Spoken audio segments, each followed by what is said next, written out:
Pulp's Jarvis Cocker, this is like going back to when you start a band. As the indie heroes return with their first album in 24 years, the reluctant Britpop champ tells us about gym life, aging and sexuality, losing Steve Mackey, Oasis, and what comes after more. When NME meets Jarvis Cocker, Pulp are in the middle of back-to-back BBC specials and the final rehearsals for their UK arena tour.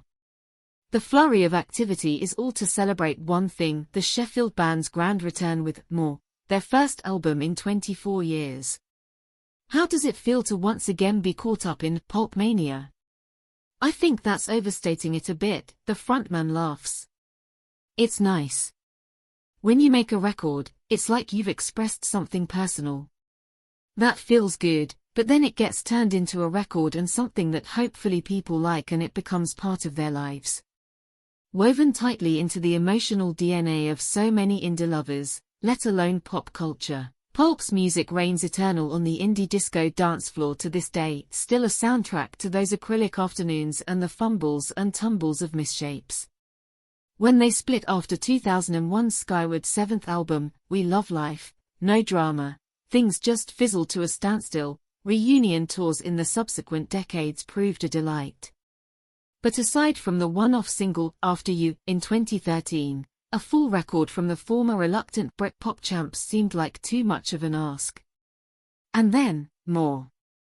A new song slipped into the set. It was good to have something to work on while we were on tour in sound checks, but then, when you actually play it to people who have never heard it before, you get a feeling of whether they like it or not. That changes your attitude. We all enjoyed doing it, and that introduced the idea of, well, if we can do one song, why don't we try and do some more then?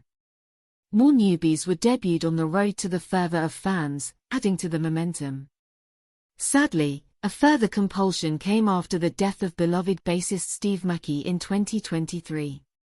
It was a big blow to lose him, shares Cocker. On an obvious level, him passing away makes you consider your own mortality and what you want to do with your life. That was a bit of a spur to create things because we were still in a position where we could do that.